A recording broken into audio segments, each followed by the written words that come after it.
Yes, yes, yes. Good morning mga kasama. June 30 na ha. Aabangan natin ito. At dito may balita. Good morning. Andito naman si Kuya Goods nagbabalik. At syempre kung di ka pa nakasubscribe, pa-subscribe na lang po at hit mo na rin yung bell para lagi kang updated sa ating mga video. Eto na, excited si Kuya Goods. Dahil 4 ebidensya dadalhin nyo sa dahig. Hindi ba kayo hindi ba kayo nahihirapan? Ang hirap kumimbinse, no? Kasi pag mga tagpi-tagbing imbentong ebidensya at witnesses, talagang mahihirapan ho sila. Ngayon, ang tanong, ito, paniniwalaan kaya ito ng ICC? Yan ang malaking tanong ng ating kababayan. 'Di ba? At ito pa, sorry mangati ang ilong natin eh. Naglalaglagan na sila. Oo. Sino? Si Ander at saka yung boss niya ay mamaya sa kalagitnaan ng ating video. Ipasok na natin 'to pero sabi ko nga kung hindi ka pa nakasubscribe, mag-subscribe ka na, i-hit mo yung bell, i-share mo at kung bago ka pa lang, i-share mo ng i-share at i-bell all mo para ka merong notification na tatanggap. Okay pasok natin 'to. Alias Totoy na magiging testigo laban kay dating Pangulong Duterte na dadalhin sa The Hague, Netherlands. Ipinagmalaki ni Department of Justice Secretary Boyeng Remulla may kredibilidad daw at suportado daw ng mga dokumento at video. Pero pinagtawanan lamang ng mga netizens dahil sa ilang taon na paghihintay abay 3 hanggang 4 lang na witnesses ang ipipresenta ni Remulla sa ICC. Diyos ko, 3 hanggang 4 yung witnesses sa Diyos mio, paniniwalaan ba kayo? 4 ang witness na sinasabi niyo. Nakakalula naman ata yung mga oo. Eto na lang, 'pag yan ba mga witness niyo dinala niyo doon, mapapaniwala niyo ang ICC? Hindi po natin alam. Kasi alam niyo naman itong ICC na ito, nakukuha sa magandang usapan, sabi ni Aling Ledesma, 'di ba? Alam niyo naman, 'di ba? Kahit wala ng jurisdiction, andun si Tatay Digong nakakulong. Kaya abangan natin itong pag-upo. Yung pag-upo ngayong June 30, uupo itong mga bagong senador. At maumpisahan na yung pag-uusap doon sa 5 o 4 ba yun? Yung cooperation. Naku, eto na. Magkakadiinan na dito. Sana magtulong-tulong yung mga senador. Yung magagaling na senador na nanluklok at yung partido ni BP Sara, sana magtulong-tulong para yung nagkooperasyon, ay sila naman. Crimes Against Humanity sa kaso ni dating Pangulong Duterte. Crimes Against Humanity, 4 lang ang witness, 30,000 na EJK ang kinalang pinagmamalaki. Tapos ngayon, 4 lang, halos 1% lang. Ilang buwan nang nagtitiis si Tatay Digong sa ICC detention. Tapos 4 lang ang mga witness. Diyos ko, BBM. Remulla, nagsasayang lang kayo ng panahon at oras, pati na ng pera ng taong bayan. At hindi lang yan, napabalitang may tsansang mabigyan ng interim release ang dating Pangulong Duterte sa bansang Australia. Pero kakaiba ang headline ng Philstar that... Yan, kasinungalingan ang ginagawa ng mga, alam niyo naman, basta pumapanig sa mga dorobo at bakulaw, gagawa ng fake news. Ito yung kinwestiyon na ito ni BP Sara. Australia declines to host Rodrigo Duterte during ICC case. Grabe Grabe sila talaga. Ibang klase sila mag-isip. Kung titingnan natin ang headline, mukhang simple. Decline daw ng Australia ang pag-host kay dating Pangulong Duterte. Pero teka lang, sinabi ba talaga ng Australian government ito? Meron ba talaga silang official statement? No, wala. Philstar tries to negate Vice President Sara by saying Australia did not agree. Pero wala silang source.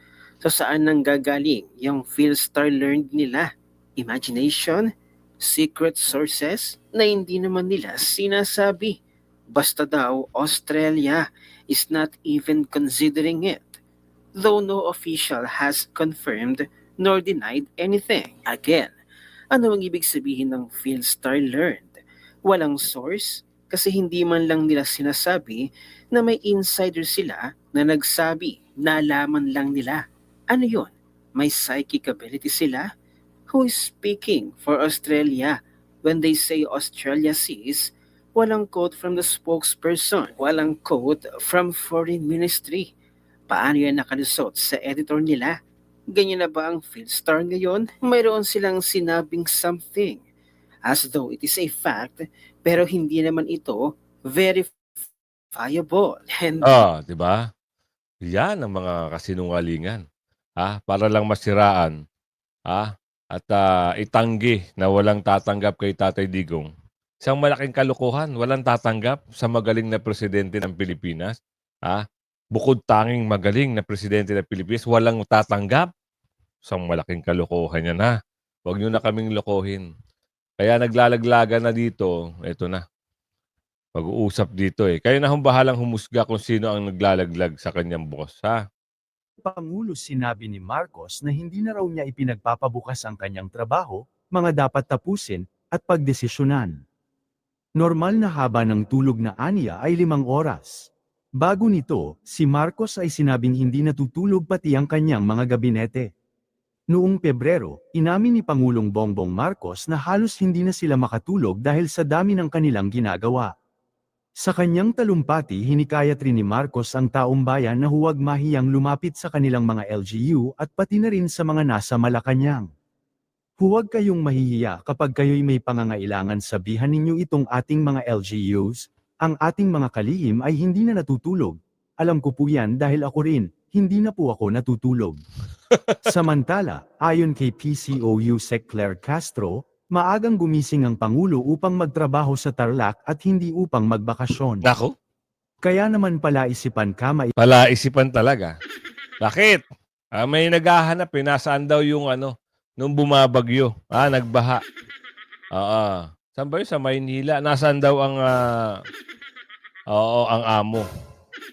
Tuloy. ilan ang pahayag ni Claire Castro sa mga reporter na kaya hindi nito nasalubong ang mga OFWs na umuwi galing sa Israel ay dahil tulog na daw si Bongbong Marcos ng 10 o'clock o 11 ng gabi. Samantala, sa pagpapatuloy ng World War sa pagitan ni Vice President Sara Duterte at Palace Press Officer Undersecretary Claire Castro noong Huwebes kasunod ng mga batikos sa mga personal na biyahe ng una sa ibang bansa. Nilinaw ni Duterte noong Miyerkules na ang kanyang kamakailang mga paglalakbay sa ibang bansa ay hindi holiday o bakasyon at ginagamit niya ang kanyang personal na pera. Hindi ko alam kung sinasadya nilang wag intindihin o bobo lang yung nasa administrasyon. I like to believe the latter, sabi ni VP Sara sa media. Bilang tugon, pinuna ni Castro ang paraan ng pagsagot ni Duterte na inilarawan niyang emosyonal. Nakita po natin kung papaano po sumagot ang Vice Presidente, napaka-emotional. Nako, pati ba naman? Alam mo, sabi ng ating kababayan, dapat mabubuting balita ang binibigay nyo. Hindi yung batikos kayo ng batikos. Nangyayari, puro kayo attack. Kayo yung ginawang attack dog. 'Di ba? Kayo kasi nagsisimula. Pag in-interview kayo ng mga reporter, patungkol kay BP Sara, sasagot kayo na may pait. Parang ampalaya, parang kumain ng ampalaya. Mapait. Tapos pag kayo ang niresbakan, masyado kayong pikunin. Ngaw-ngaw kayo ng ngaw-ngaw. 'Di ba? Totoo. Nagpapa-interview kayo. Pag nakarinig kayo patungkol kay BP Sara, inaatake nyo bigla. Sabi na Aling Dolores. Tapos pag sinagot kayo ni BP Sara, ngaw-ngaw kayo, iyak. Nga, di ba? Kasi mas matalino sumagot si BP Sara kaysa boss nyo. Di ba? Eto, kay Atty. Guanzon tayo. The best to mukhang nagsistart na si Atty. Guanzon Meron na siyang anong tawag dito? Parang interview ba to?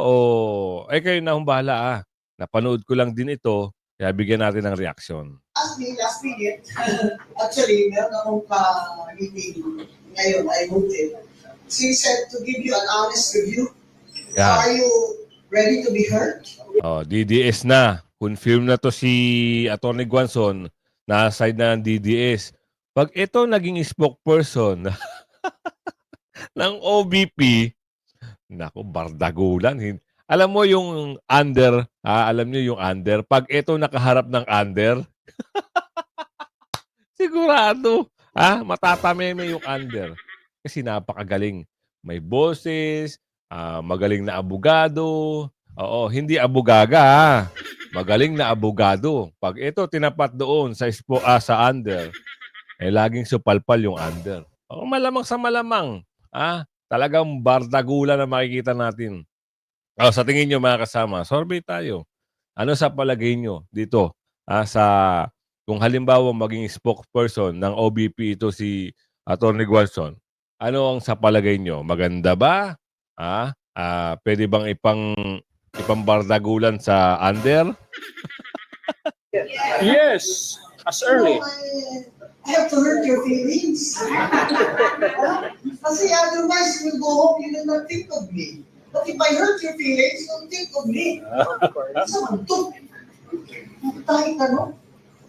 Sakto din. Sakto. Depends on the experience. Diba? Kasi marami sa atin nag-move, magalaw sa politika na hindi strategic. Pag hindi strategic, we open ourselves to a lot of offenses. Okay? So I'm here as your guest speaker because alam niyo naman, ay hindi ako DDS, kakampi ako, di ba? Kayo lahat na budol. Pero tama nga naman si Atty. Guanzon. Hindi naman siya DDS.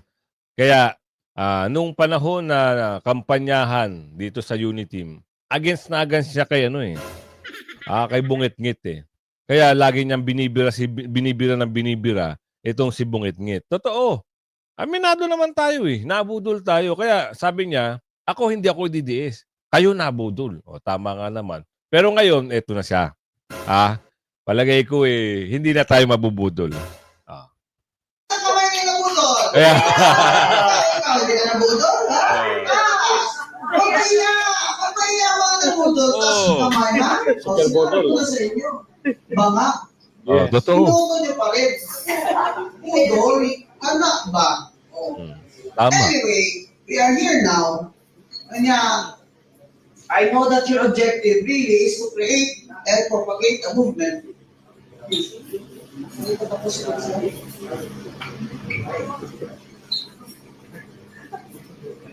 I will buy your hotel. Have a seat. Have a seat.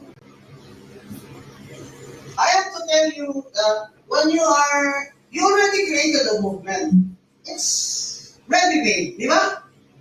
This is a movement. All it needs is tahit, di ba? Weave it, braid it, di ba? Kasi doon tayo kulang. Okay, you have 3 years to weave it, braid it. At saka, pakitondang lang ng yabang, ha?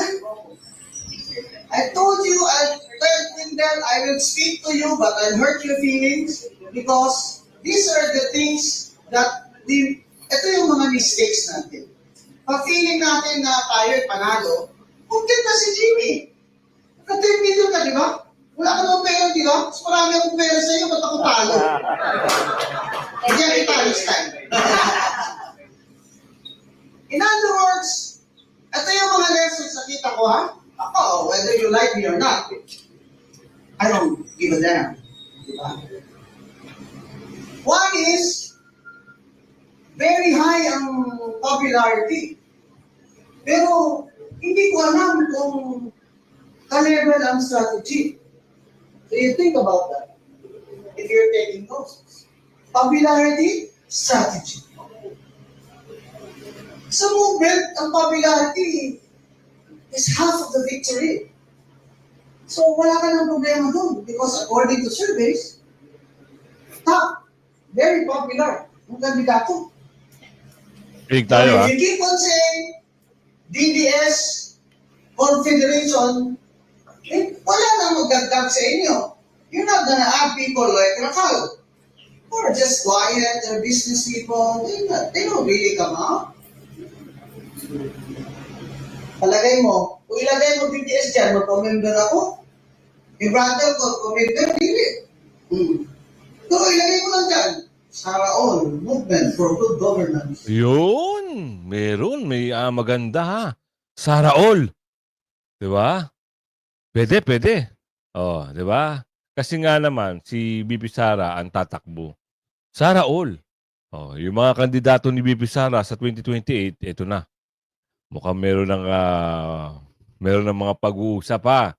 Oh, wag natin kakalimutan 'yan, mga kasama. Oh, yang Sara all na 'yan. Pero matagal na 'yan yung Sara all na 'yan. Panahon pa 'yan ng anong kampanyahan Oo, yung bahay ni Tatay Digong, ito balita ha, sold out na raw po. At sa nakabili naman, doon sa nakabili, sana kung halimbawa bilhin ulit, sana ipagbenta mo ulit kay Tatay Digong ha. Saka wag mo muna papa-renovate.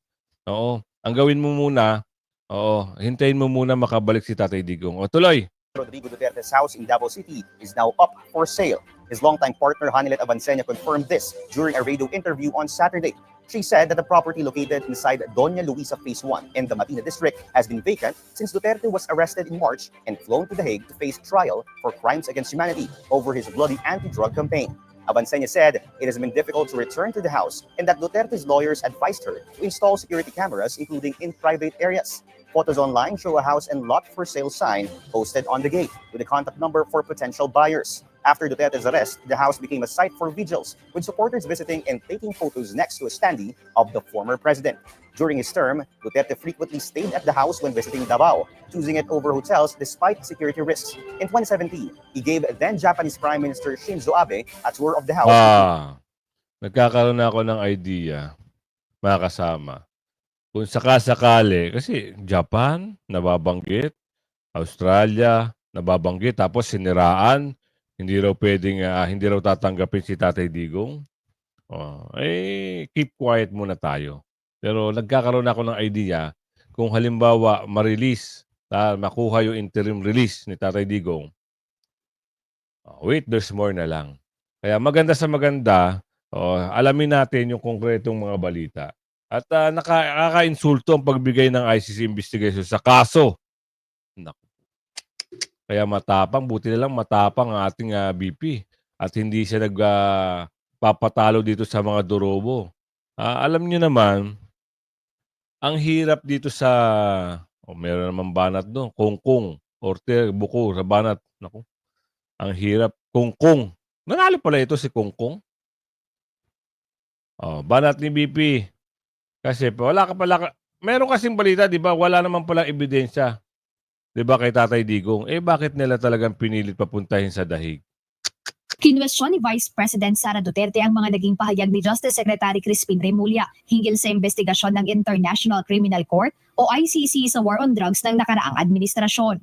So is he saying, as a Justice Secretary, that our courts are not competent to hear cases of crimes that were allegedly done inside Philippine territory? So sinasabi ba niya na yung mga huwes natin ay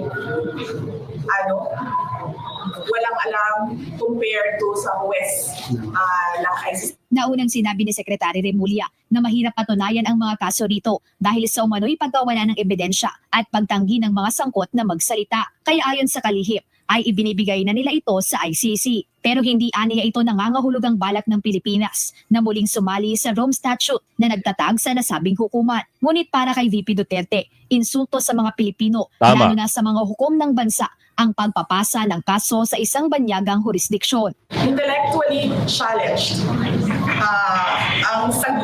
Ang move na sasabihin mo na hindi ka na lang as Justice Secretary na hindi ka na lang mag-iimbestiga o magkurso ng kaso at ibibigay ko na lang yun. Huwag na kayong mag-aral ng pagka-abogado, ha? Huwag na magkaroon ng abogado rito, ng justice system kung ganyan lang nasa utak ng mga dorobo. Alam niyo bakit? Wala hong mangyayari. Kung ibabalik, ito sabihin natin, makikijoin ka na naman, ha? Jojoin ka na naman. Paano yan kung ikaw ang pag-upo ni VP Sara, ikaw naman ang padala doon sa sa dahig. O yung nakaupo ngayon. 'Di ba? Tsaka malapit na ho ang 3 taon. Ngayon kasi hindi sila makasuhan, lalo na yung nakaupo. Hindi siya makasuhan kasi may immunity.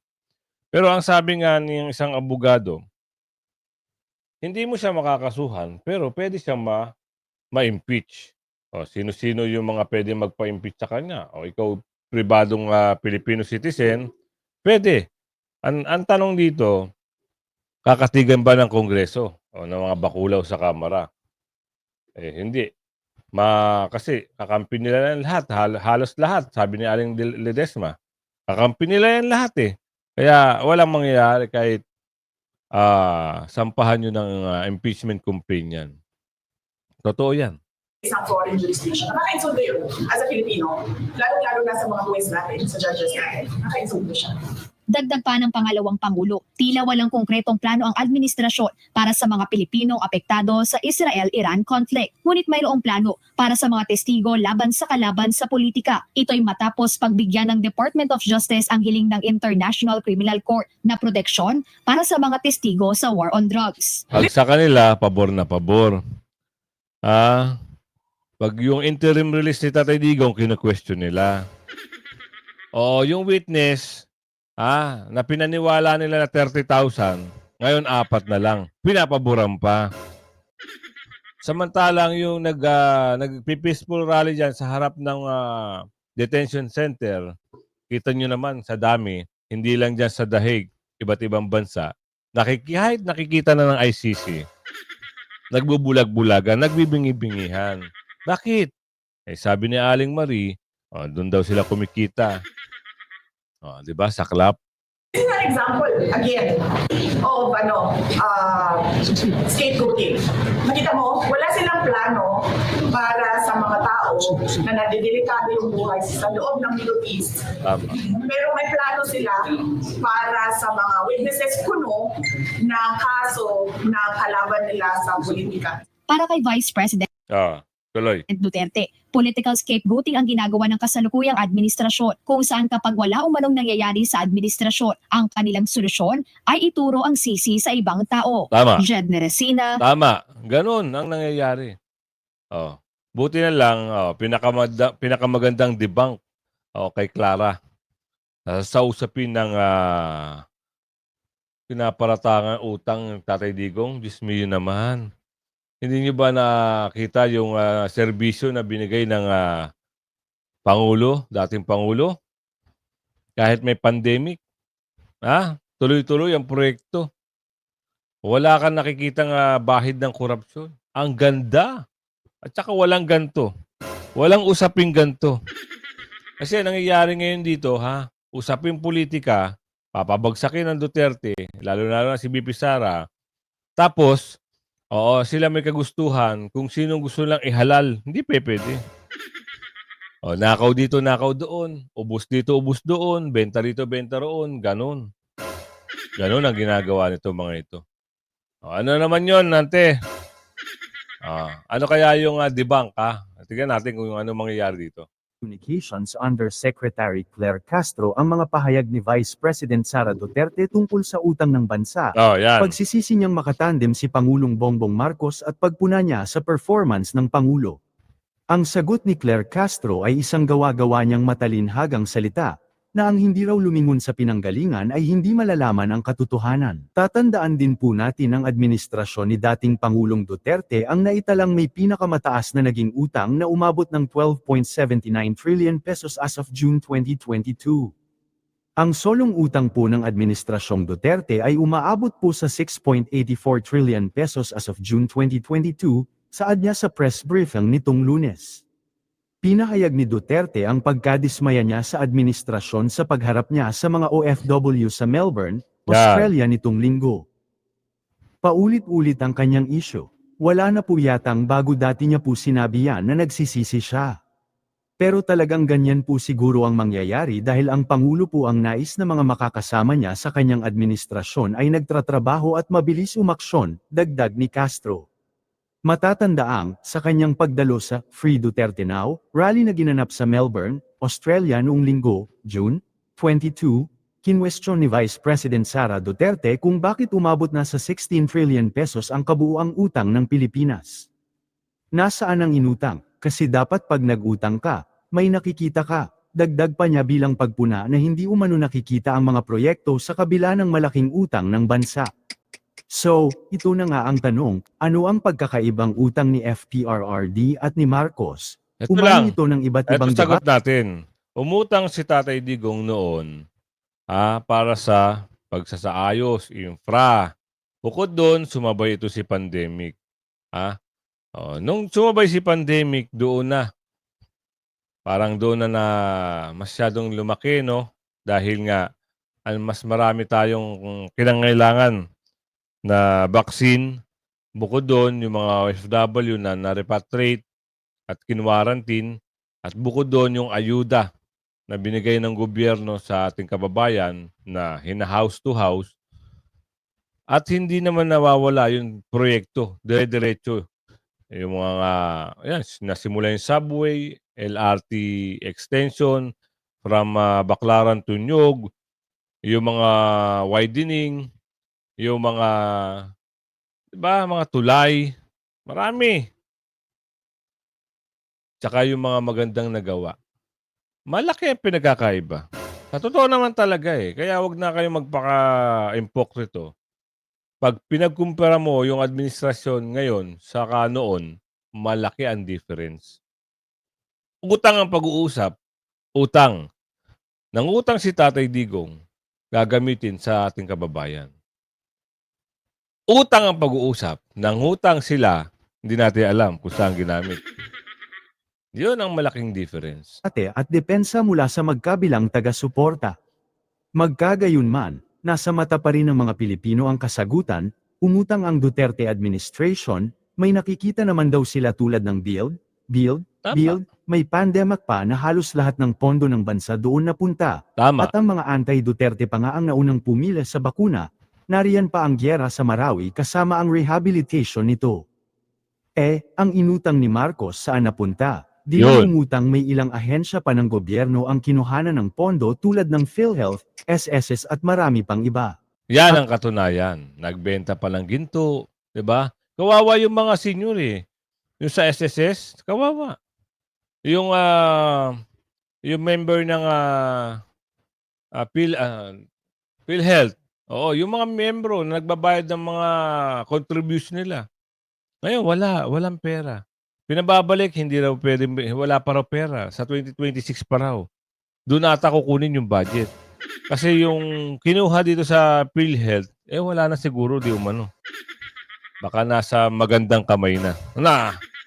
Ano sa palagay niyo mga kasama? Ganun lang yun. Ang issue na ito ay binigyan naman ng komento ng ilang personalidad sa social media. Ayon kay Ed Malay ay, mali na naman si Ate Kleng Kleng. Yan. May utang naman talaga ang Duterte administration in the same way that all the previous administrations have also incurred debts in both the domestic and financial markets. Why? Because the Philippines is operating on a budget deficit. Until you balance the budget, meaning that the government's collection of fees and taxes is equal to its annual budgetary outlays, all succeeding administrations will resort to borrowings in both the domestic and foreign markets to finance its annual budget. The Cory Aquino administration started in 1986 with total debt of $26.2 billion. By the end of its term in 1992, the country's debt had ballooned to $31.2 billion. At the end of the Fidel V. Ramos government in 1998, the country's debt rose to $55.7 billion or an increment of $24.5 billion. But it was also during FVR term that a budget surplus with revenues exceeding 17% of GDP for 4 years in 1994 to 1997 before leaving the government in 1998 with only 1.496 trillion pesos in outstanding debt.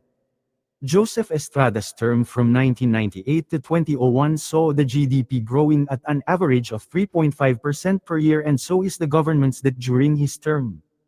The public debt stood at 2.385 trillion pesos in 2001 when President Gloria Macapagal Arroyo took over following EDSA People Power II. The GMA government's public debt stood at 4.718 trillion pesos by the time she Ayan, stepped every matatapos ang term ng mga nagiging presidente, may naiiwan utang. Ayun yan dito. May naiiwan. So, kailangan bayaran din ng bagong upo.